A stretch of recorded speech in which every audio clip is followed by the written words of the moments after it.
Coming up, the conclusion of our interview with John Kotmair of Save a Patriot Fellowship. Next on Common Sense.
Hello, I'm Mike Nixon. Welcome to Common Sense. This show is dedicated to the proposition that most of what you know is wrong.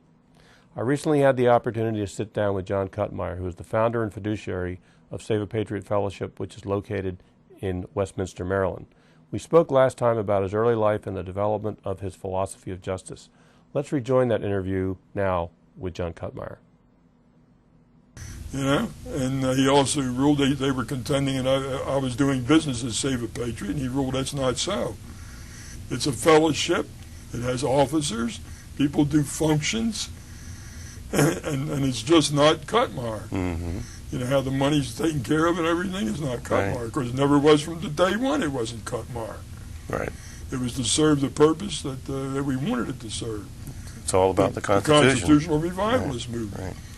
You know, I told the judge when they sentenced me, I told him when I come out, I'm coming out 10 times worse. You know, I'll promise you that. Bill told me that once, yeah. Yeah, you know, and I meant it.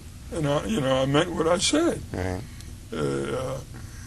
I told this judge, who ruled in favor of us, I said, let me tell you something. I've dedicated the rest of my life to exposing this fraud. It needs exposing. Right. Well, and along those lines, too, because we recently worked with you to help put this on the internet, but you did, you do a number of educational things, but you did a training program here in this room years ago, which you put on video that is a very in-depth primer on, the nature of the income tax and some of the truth behind these things. We call it just the facts because all we do is show the law. Right. Showing that the law says that the average citizen doesn't owe any tax, income tax that is, except on any foreign earned income. Right. I mean, it's right in the law. Right. You can't ignore it or refute it. And this program is available from the fellowship. It also can be viewed. We'll put a link up. Can be viewed on the internet if you want to sit there 12 hours at a computer screen. Yeah. But it is available. It really is too long. But the point of making it was to show that no matter where you looked or how you looked, you come to the same conclusion. So I took every phase of the Internal Revenue Code, the manual, the regulations, the delegation orders. Every thread you pull leads to the same place. It's the same thing. They're computer files. Mm-hmm.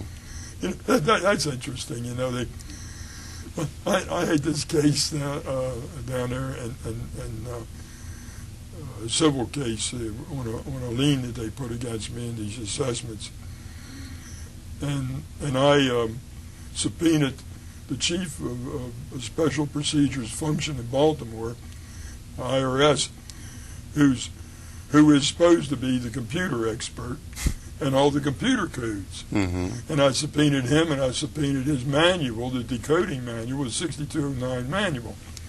And so when I get into the court, he tells the judge that he doesn't have a 6209 manual. Well, I brought mine with me, right? You know? So I said to the judge and to him, I said, any objection to using mine? And they said, no. And I had him on the stand. So he didn't say it didn't exist. He just said he didn't have it, and he's the expert. And he's the expert. And, oh man, you ought to read the we have we sell the transcript. You wouldn't believe it. Mm-hmm. What he knew about IRS codes was zilch. After about an hour or two of sitting there with a red face because I took the 6209 and made a fool out of him. Mm-hmm. He didn't know anything about it. After that, he finally admitted that he did the job as he was told 14 years ago. For 14 years, he just did it as he was told. Mm-hmm. And that's the Right. rule of thumb in the IRS. Right. They don't know. I know that because when I'd represent people, which they tried to stop me from representing people, I was teaching the hearing officer the law he was supposed to be using. He never saw it before, more than once. After a couple of years of my educating the hearing officers, they came out and said that I could no longer use the representative number they gave me. And the rules say that they have to charge you with malpractice to take it away. Mm-hmm. Well, I demanded a hearing, and they never did give me a hearing, for the number, and so I still use the number. So, they violated their own rules. Well, what's interesting, it's I guess, next to impossible to get anyone in the IRS to come forward and explain, where there's a law. But there are plenty of people there are plenty of people in the IRS who do address it, but they're ex-employees because they've investigated the law. And Joe Bannister immediately comes to mind, but I'm sure you know tons of them. Sherry Jackson, right? So there are plenty of IRS employees who used to be employees who can address it, but nobody inside the IRS. Oh, yeah. The attorney that defended me in my criminal case was ex-IRS attorney. Really? Yeah, right.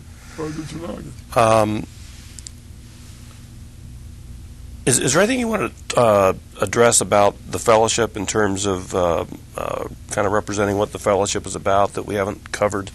People would be interested in. The fellowship actually is, like I said, if you have property taken, and we assess proportionately to the members to reimburse you for that property. If you're incarcerated, then we assess proportionally to the members the money that is adjusted with inflation to help your family while you're incarcerated. So your beneficiaries, whoever you name, they want to get that money. And you have members all across the country. This isn't. I mean, we're here in Westminster, Maryland, but this is not a local organization. Oh no, we have by members any means. in the 50 states. Right. I mean, I think our friend Bill told me that a number of people in the Aaron Russo video, that there are some people, prominent people, represented in this movement, and they're members of the fellowship. Oh yeah, right. Yeah, so it's they got involved through the fellowship. Right.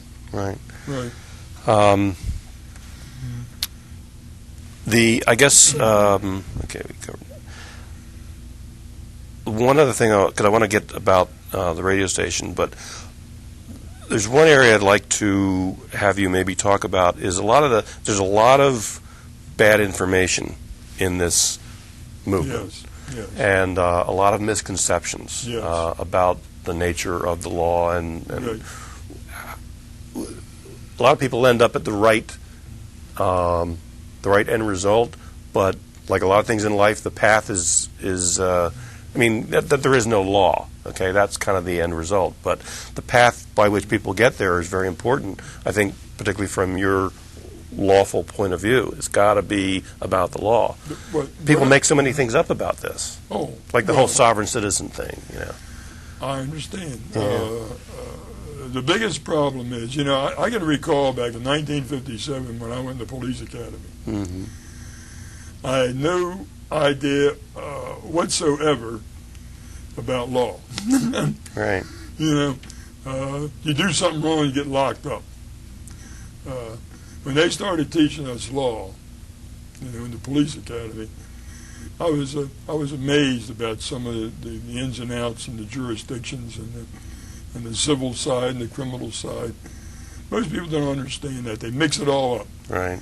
They mix it like they talk, and they just use their logic to apply to it. Right. And I think that's a lot of the problem.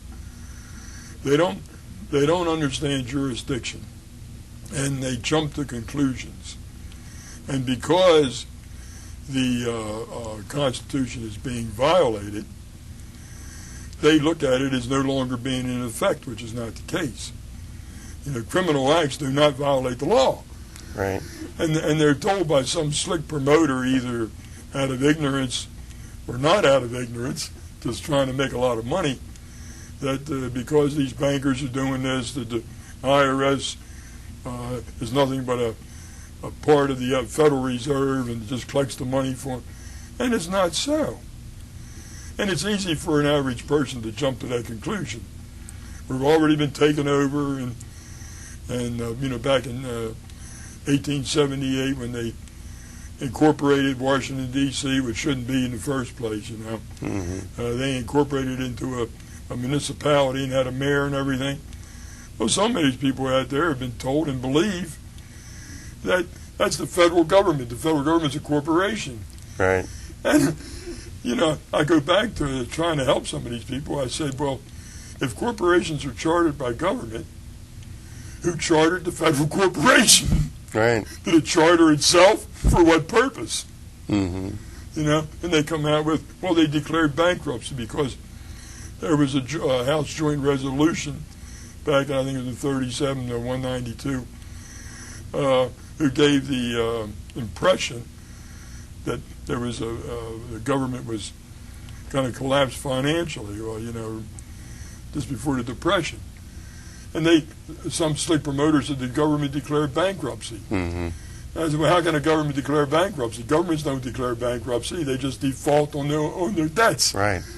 I said, there has to be a bankruptcy court. So did the government go to its own bankruptcy court to declare bankruptcy? Who was the judge? Where's the transcript? Right. And for some of them, they've been sold and believe this so hard you can't reason with them. Right. Yeah, I think one of the things that in my association with the fellowship and you and Bill, that's really influenced my thinking. I shouldn't go like this because that's not really the case. But just the way in which you approach the analysis of the law, and it's just about the facts. Right.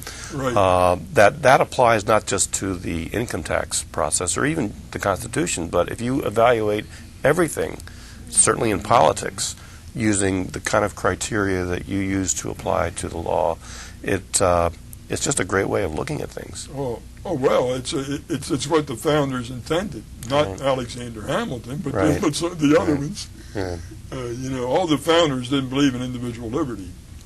Right. Some of them were monarchists, right, such as Hamilton, and some of them were semi-monarchists, which we would call federalists.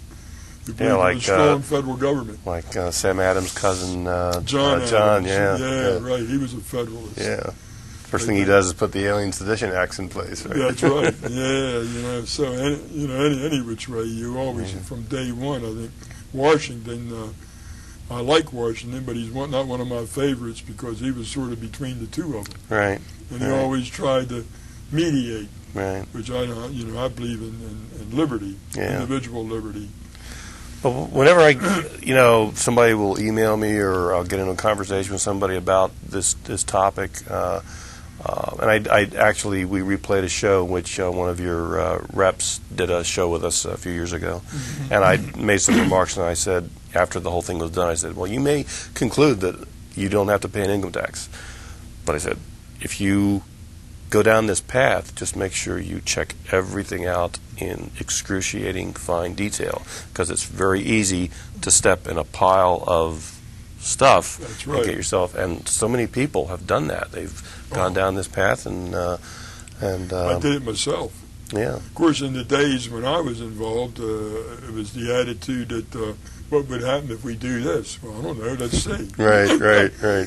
Now we know a lot more. Yeah, of course. People. I try to tell people, learn from my mistakes, what I did wrong. Right. So. One of the things I wanted to talk about too was you have a radio station network project that you're trying to get kicked off here. Right. Tell us a little bit about that.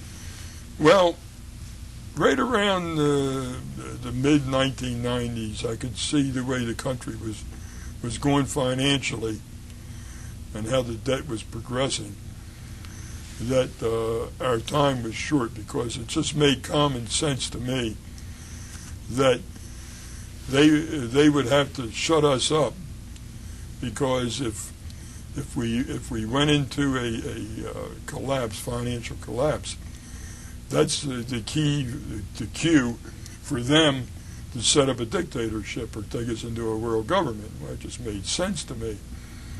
So to overcome that, we had to expand our efforts of education efforts beyond one-on-one, as we were been doing, or even by the videotape getting disseminated, or other tapes that we've had. But we had to get it on, and my thoughts went to radio, talk radio, which I used to view talk radio in the early days as a bunch of malcontents, and they're battering at one another, and I didn't have much respect for it. But I turned my Ed Ellison, who's now deceased, I've been working with Ed for eons before, and he had a radio show, and he was telling me it isn't really the way. He says it's really a good means, and we can do a lot of good with it. So my first embarking on that road was trying to buy a radio station, which was stupid. And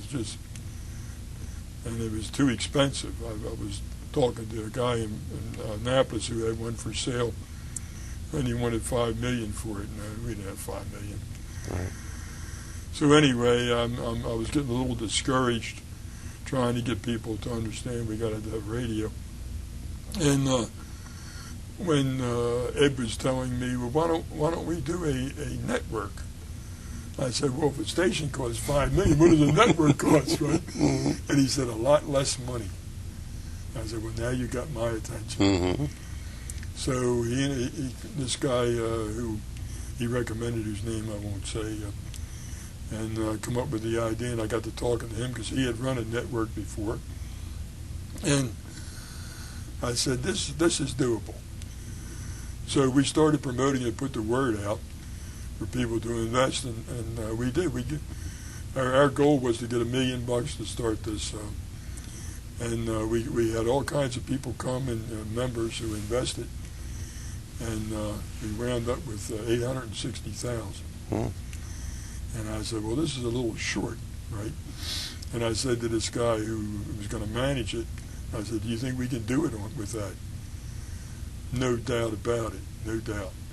Well, all he was thinking about is just a cushy job, and it wasn't enough money. And we didn't get to air our programming as fast as what we thought. I mean, this was hard knock school for me in radio. And we spent, I don't know how many months, just trying to get stations to take our programming. And here, our hosts were getting all upset because they're broadcasting to nothing. It's pretty hard to do. Right. So basically, the idea of the network was you create content and then give it away, and you give it away or sell it. Or give it away. You give it away to the how it works is you give it away to the affiliates, and then you take the national commercials and they take the local commercials. Okay. So that's how it would work. So I mean, after I got into it, it wasn't as easy as what they sold it to be. And I saw where it would take it more than $1 million to get this thing going. And, we would call up these stations and say, who are you? We don't know you. Well, we'll just try our talent. Well, we got our own talent, We don't need any more talent. Right. We did get a couple, but a couple is nothing. Right. And so I got to thinking, man, I'm fast running out of money. I got to do something. So then I got the bright idea that maybe we have some dark stations out there that we can take over and broadcast 24/7 our programming. And daggone, that started working. We started picking, and then people started finding out that we were buying stations. Of course, we couldn't buy WBAO in Baltimore. I think at that time it was for sale that was 98, that was for sale for $90 million. A little out of our pocketbook. Right. But anyway, we would get stations like 160,000 out in And we picked up one in Reno for $270,000, Reno, Nevada. And when we picked it up, it was on the air. It was broadcasting Mexican music, no commercials. It was really a jewel. But in 2 years, we brought that up to #1 in the area. They really loved our programming. And when all was said and done, before we went under, we had 9 stations. We were paying on 7. We owned 2 outright. And we just when it got just where we could sell the programming, we had no money left. So if we would have had another couple $100,000 to get salesmen on the street and sell the programming, we might have made it.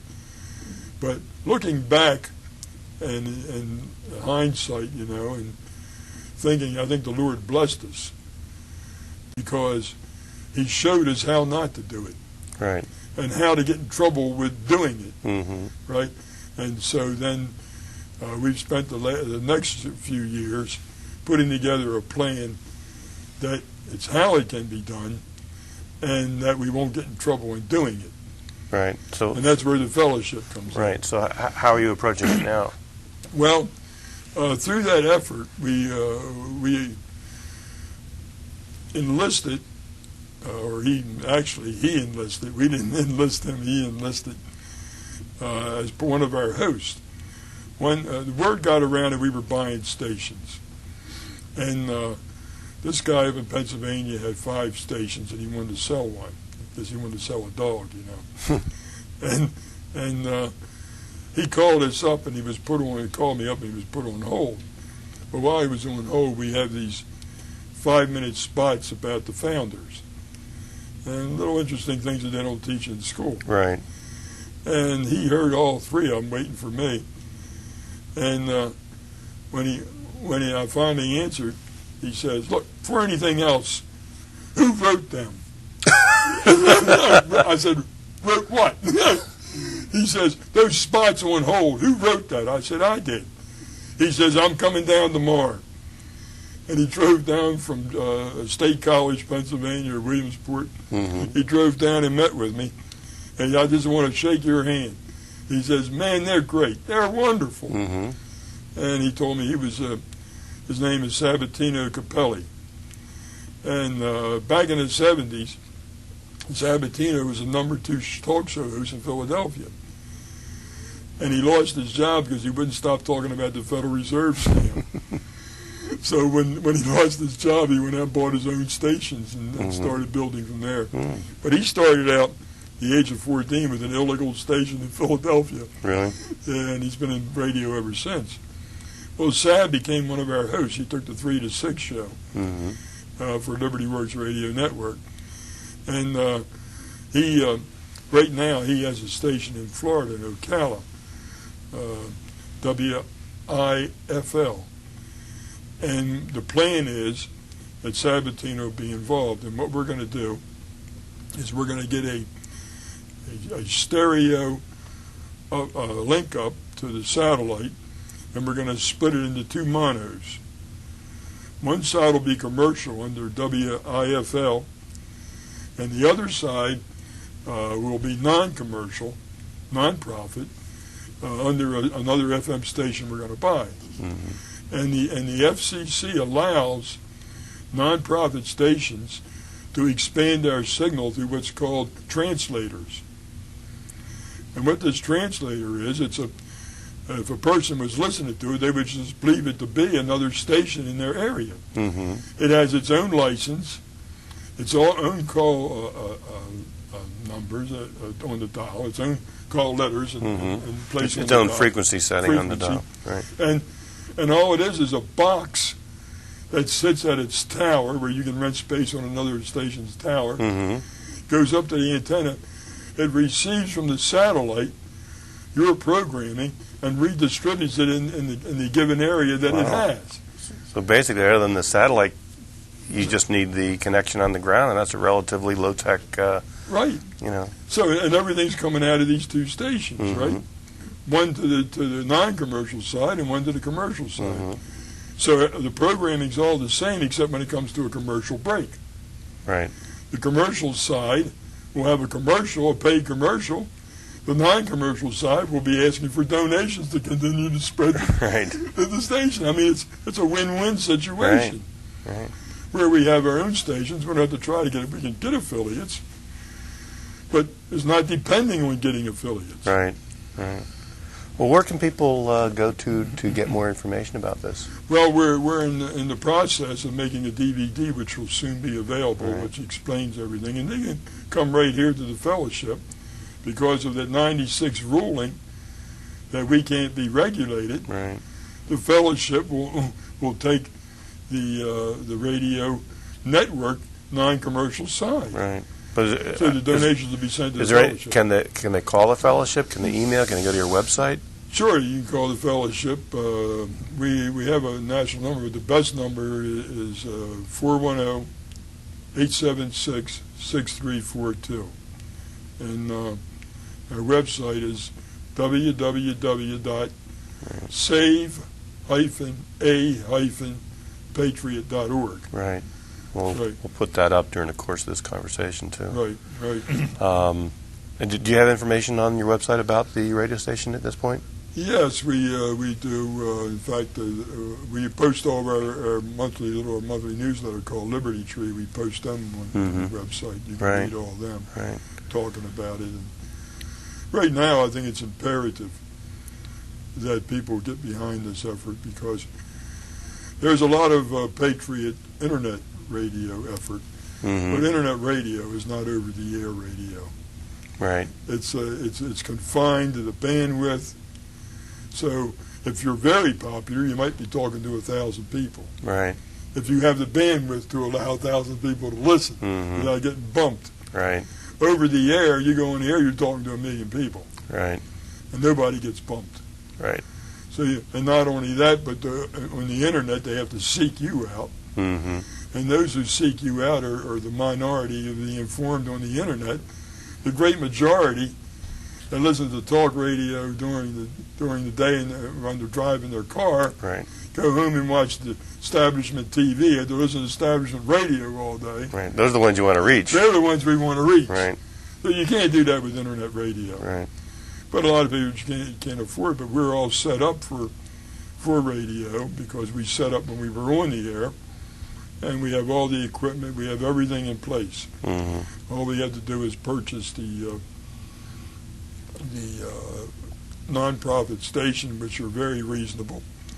And we can do it, we believe, the best way the Lord has shown us is with that victory in 96 is through people becoming associate members of the fellowship. So it's all non-profit, First Amendment, association, and they'll just do the radio because the government at the present time is trying to shut down our activities here. Right. They want to shut us up, and they hope to do it without the radio being initiated. Can you discuss the cost for an associate membership?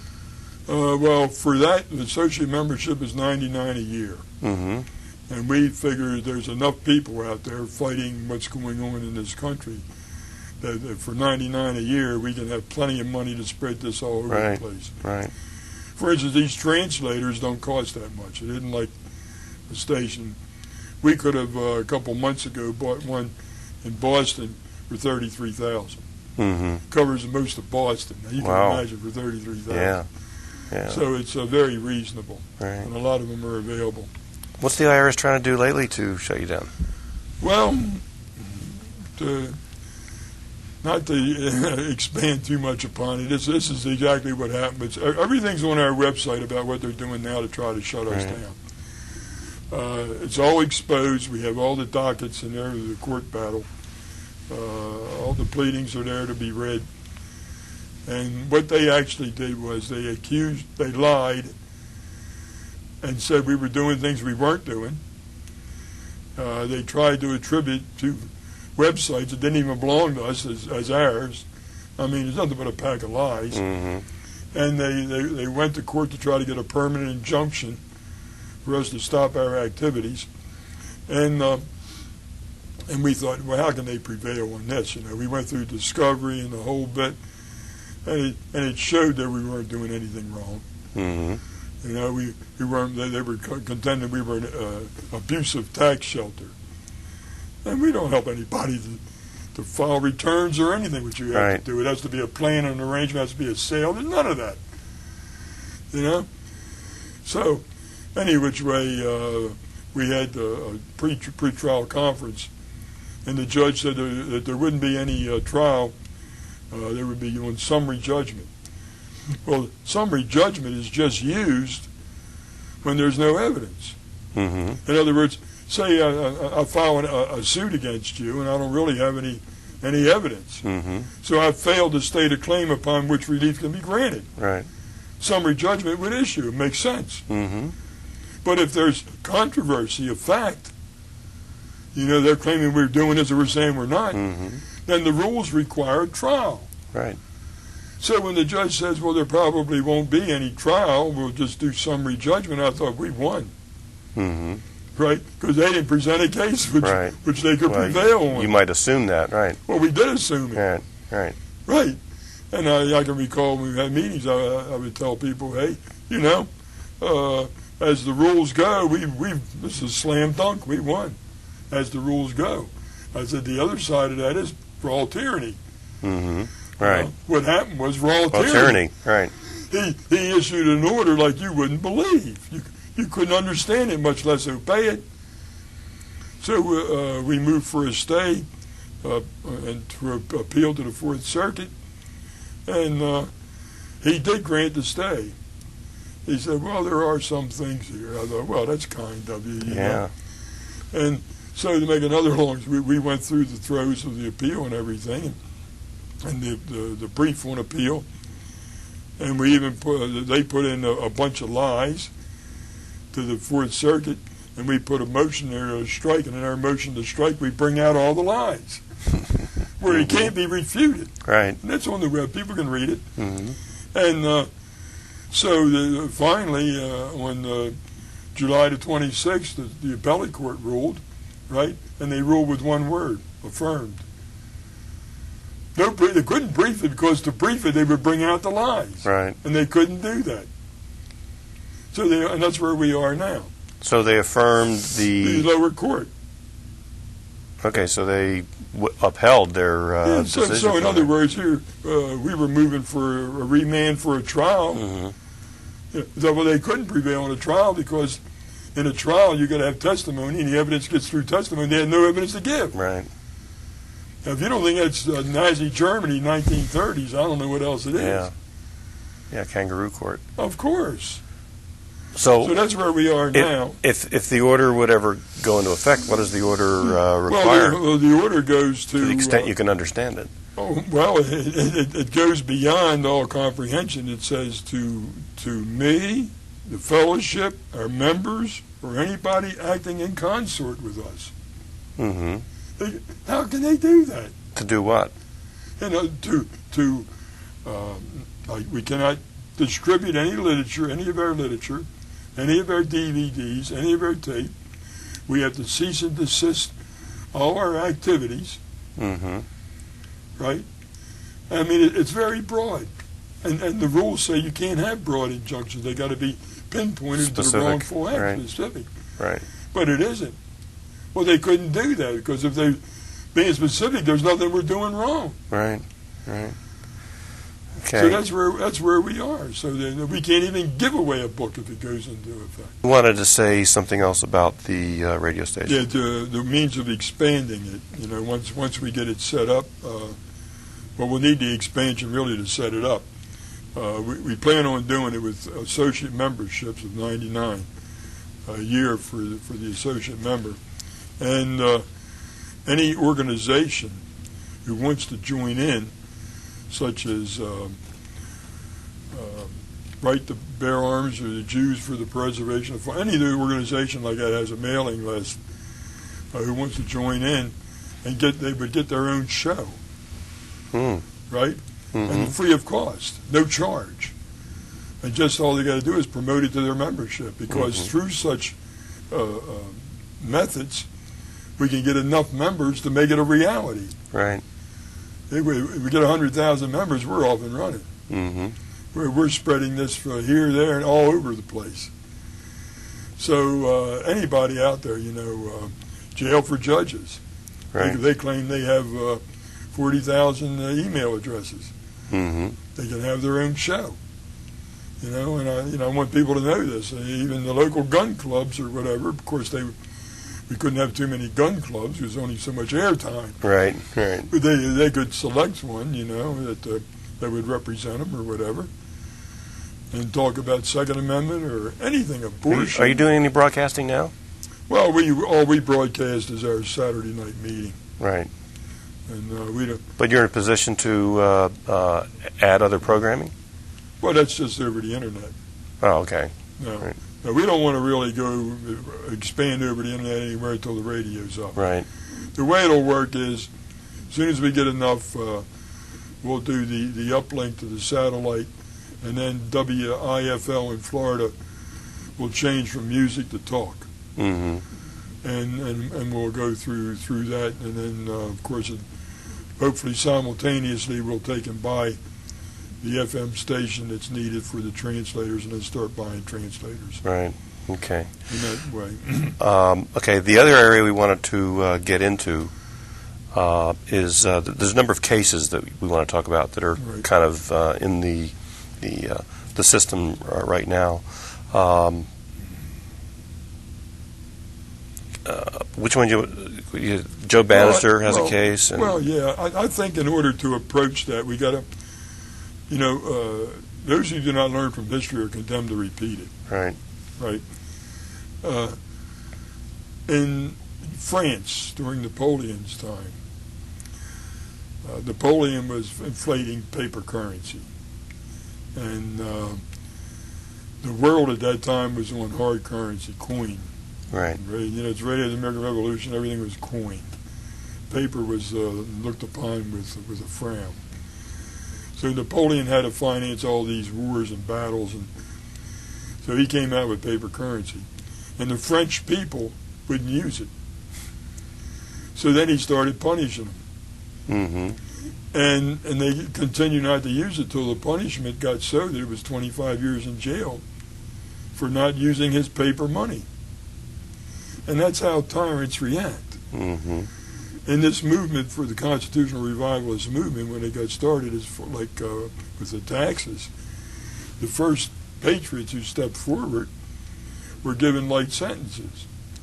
Like Dave Adams, who's now deceased from Pennsylvania, he got 30 days. Mm-hmm.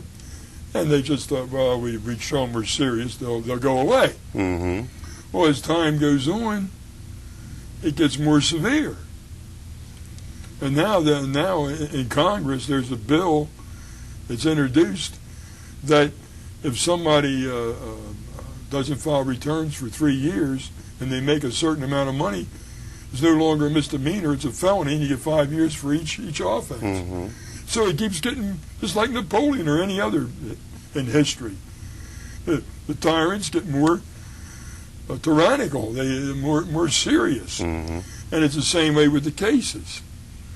We had a program here in the fellowship called the Jake Snake program. What that means is that if a member was being criminally investigated, we would take and write a series of letters for him to send to the agency, and these letters were nothing but questions. Mm-hmm. And these questions the government can't answer because it proves that he's not guilty. Right. And then he would use them to cross-examine the government's witnesses and destroy them because it comes out through their own testimony, through these letters, Mm-hmm. that he's not guilty, and it educates the jury. And it worked, And, of course, that's called material facts.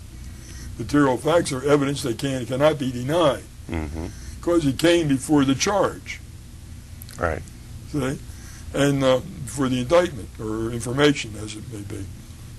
So, as time went on, the court started becoming more strict as to what could be put in. And I guess it really started with my own son's trial. Mm-hmm. his whole case was built around my testimony, about the law and how I influenced him and his understanding through me. Well, the first thing that happened was the U.S. attorney put a motion in the court to deny my right to testify in violation of the Sixth Amendment, saying the reason being that I would confuse the jury on the tax law. Mm-hmm. Well, I thought most likely, in his viewpoint, I would confuse them because I would enlighten them what did I really say. Mm-hmm. But what they were prosecuting your son for was relying upon your guidance and whatever education. He said, he right. But they didn't want to let you testify about it. Right. So anyway, the judge never granted that motion. Mm-hmm. But what happened? My son was in, at the time, bad financial straits, and he had to use a public defender. And the public defenders scuttled him by not calling me as a witness. They sequestered me, and he never called me in. Right. So the whole case collapsed. Well, they specifically, as I remember reading it, you were in the courthouse, and it was going to be a while till you were called, and you said, "Well, I'll go to the motel." Right, and you called me beforehand, and I'll come back to the courthouse, and they right. specifically didn't call you. Didn't call me, right? Yeah. So then they've gone further than that now. Then they started putting in these motions in limine, as they call them. That happened to Urban a couple times, where they wouldn't let Urban be a witness because he would confuse the jury. Irwin Schiff. Irwin Schiff, right. Because he would confuse the jury on the law. Right. So, but then you take the Larkin Rose case. Mm-hmm. Larkin Rose put out a DVD about a certain a section of the Code 861, which when you study it and read it and follow it to its end conclusion, it says that you don't owe any tax except for foreign earned income. I mean, it's very clear. Mm-hmm. Of course, the courts have ruled that's not so. It doesn't say that at all. And of course, they don't show you how it doesn't say right. that. They just say it doesn't say that. They just say it doesn't say that. So they charged Larkin criminally, him and his wife, and he wanted to use his DVD, which man shows it clearly. Mm-hmm. So the judge said, "Yeah, okay, you can use the DVD, but you can only show 5 minutes of it with no audio." With no audio. No audio. Right. I mean, good Lord, why bother? They don't. All they see is what they can't recognize with nothing telling them about it. Mm-hmm. So then it gets worse, right? The case that just went down was Tommy Cryer. He was just acquitted this past July, the first part of July, around the 9th or something. I forget the date. Who is Tommy Cryer? Tommy Cryer is an attorney in Swedesport, Louisiana, who is a very well-known attorney in those areas. I mean, he has a resume like you wouldn't believe. Mm-hmm. Some 10 years ago, one of our members challenged him as to about the law. There is no law and all, and he couldn't believe it. Mm-hmm. So he set out to prove our member is not knowing what he was talking about, and he just proved himself that there was no law. Right. So he became a thorn in the IRS's side because he was a principled man, and he exposed this everywhere. And so anyway, they charged Tommy Cryer criminally, and he just had his trial last in first part of July. Lasted 2 days, and the judge would not allow him to put in any physical evidence. Nothing. Everything had to be from him testifying orally. Did judges don't justify what they do; they just do it. Well, the law won't allow the judge to do that, but that's what he did. Mm-hmm. So it shows you they're getting tighter and tighter and tighter, right, trying to get convictions. But Tommy, being a lawyer, and being a lawyer for some years, and a good one at that, mm-hmm, he was able to overcome this through his testimony. Most people can't do that. right. So that's what they're trying to get, and he was acquitted. And man, that upset him. And what was he charged with? He was originally charged with 2 counts of evasion and 2 counts of failure to file. Mm-hmm. Well, they dropped the evasion, before the trial, and he got acquitted on the failure to file at the trial. Was this in state or federal court? Oh, it's federal. Yeah. It's always federal court with the IRS. Right.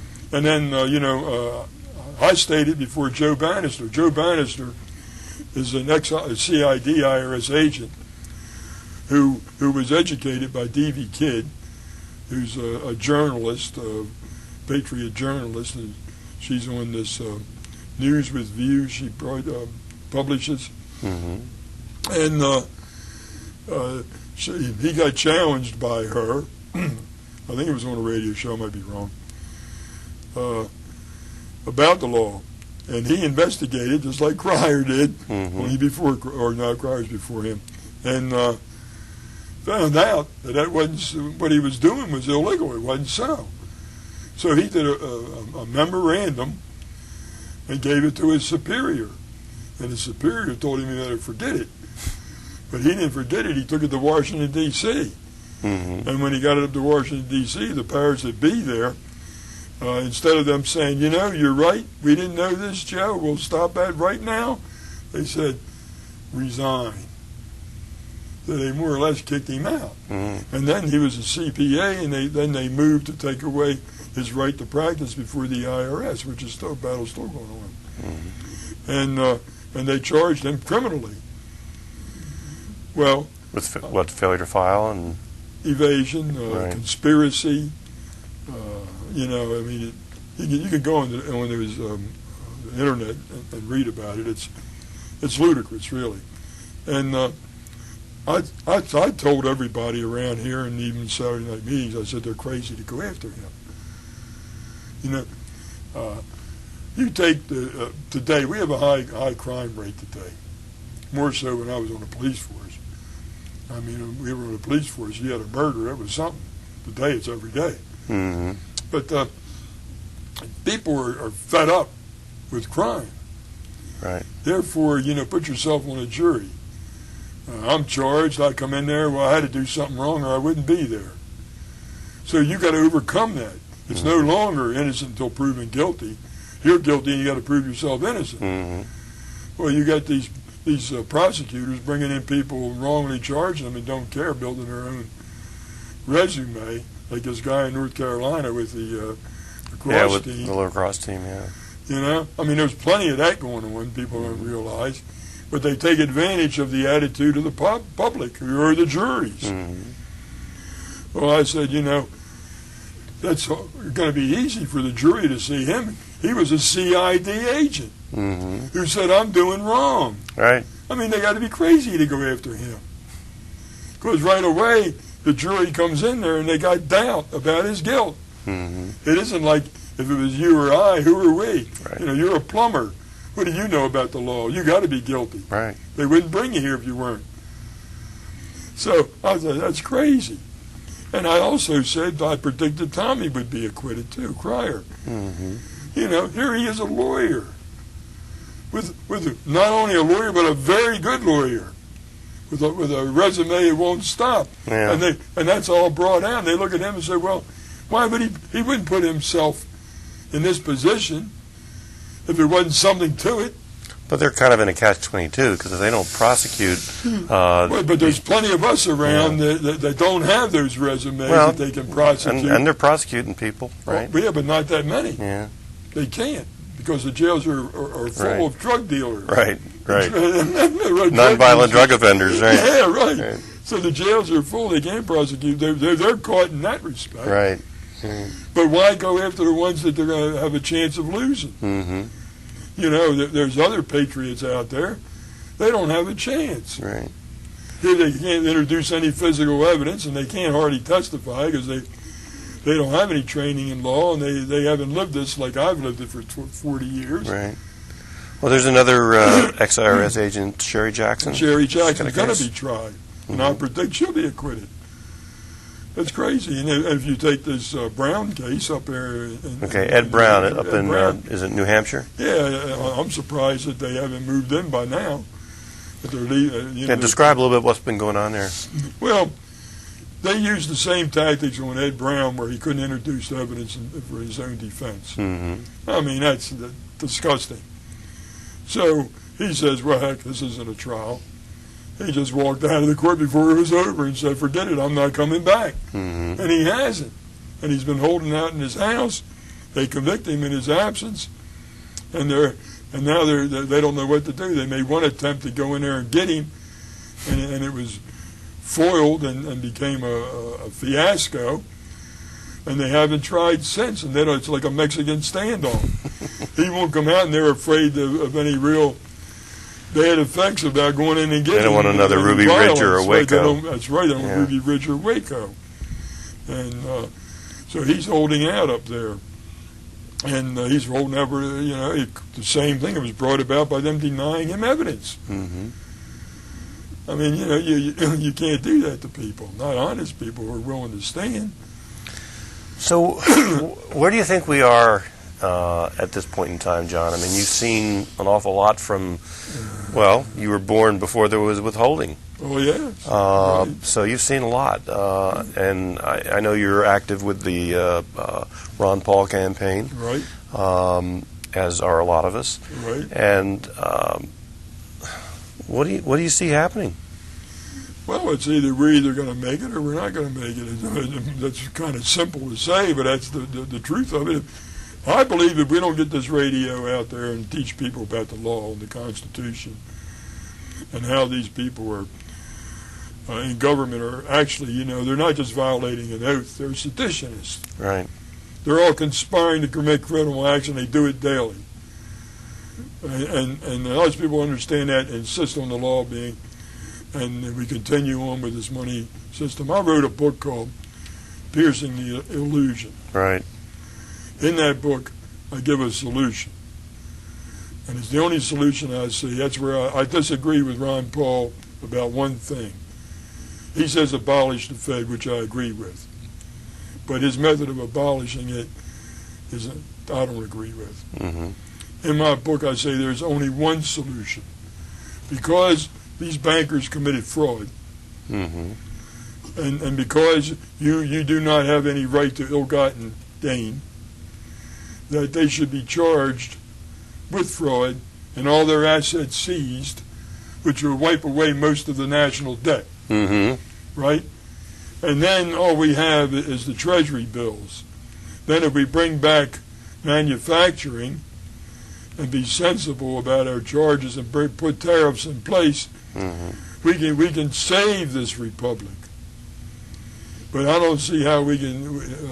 I think the flaw in his plan is that you allow the debt to stand. I didn't see anything in his plan that says you eradicate the debt through criminal charge, and that's a lot of debt. When they're going $10 million a day in debt in Iraq. Mm-hmm. And $36 billion just to bail out last week, to bail out the stock market and the mortgage companies. Mm-hmm. How are you going to pay that? You see, I think that's insane. You mean how are Carl's grandchildren going to pay it? It's insane. So I say unless we educate the American public, use something like this radio, which will do it, mm-hmm. It's all over. Right. Because they're fast. They're deliberately taking us down the road to ruin. For why? To set up a world government. And I believe that the Bible says that nobody can predict at what time or when. But sure, it looks like it to me now that this is the book of Revelations being unfolded and revealed. Mm. And if that's the case, then we win. If it isn't the case, possibly we lose. Hopefully we don't. Right. Hopefully we can save this. In 1965, Brazil saved itself through educating the public mm-hmm. from a communist takeover. We can do it with education. Right. It's the only way you can do it. And I believe we get people to understand, and just to, it isn't about taxes. It's about enforcing the Constitution and bringing these people back under the law. It's about bringing the government back the federal government under its lawful jurisdiction, which is post office, roads, and crimes against counterfeiting and treason, and interstate commerce, period. Real interstate commerce. Right. Yeah. Yeah. Not criminal interstate commerce. Right. Just regulating interstate commerce. Right. Right. Any crimes to punish. Right. And that can be. I wrote a little booklet, 36 pages, outlining that and its solution, called "Do Courts Have Lawmaking Power?" Showing it, and the problem really has been and is the courts, because none of this could be done without the courts' cooperation. Right. So we got to. In 1990, I drafted a bill, federal bill and a state bill, which would correct this. It would be that if a judge knowingly violates the law and it can be proven that he violated the law through his ruling, that he gets 5 years and a $50,000 fine. That'll correct it. Yes. Because it'll take it out of the hands of the state Attorney General's office or the Attorney General of the United States and bring it into special prosecutors from the public, well, which they can't get them off. If we go back to the original idea of grand juries in which citizens could bring forth charges, and we'd really use that. I mean, get rid of the prosecutors. Today they won't let you into the grand jury to bring forth the charge. No, but I mean, government officials don't want citizen grand juries because they'd probably be the target most of the time. Right. Oh, yeah. Oh, yeah. Okay, well, John Kotmair, thank you very much for joining us today. It's been my pleasure. I appreciate the opportunity. Thank you, sir. Thank you, Mike. Okay. That concludes my interview with John Kotmair. I hope you enjoyed it as much as I did. Better yet, I hope you learned something. All of the web links and phone numbers that were shown during the program will be included in the credits. For Common Sense, I'm Mike Nixon, Sic Semper Tyrannis. We plan on doing it with associate memberships of $99 a year for the associate member. And any organization who wants to join in, such as Right to Bear Arms or the Jews for the Preservation of any of the organization like that has a mailing list who wants to join in, and they would get their own show, right? And free of cost, no charge. And just all they got to do is promote it to their membership, because through such methods, we can get enough members to make it a reality. Right. If we get 100,000 members, we're off and running. Mm-hmm. We're spreading this here, there, and all over the place. So anybody out there, jail for judges. Right. They claim they have 40,000 email addresses. They can have their own show. And I want people to know this. And even the local gun clubs or whatever, of course, we couldn't have too many gun clubs. There's only so much airtime. Right, right. But they could select one, that would represent them or whatever, and talk about Second Amendment or anything.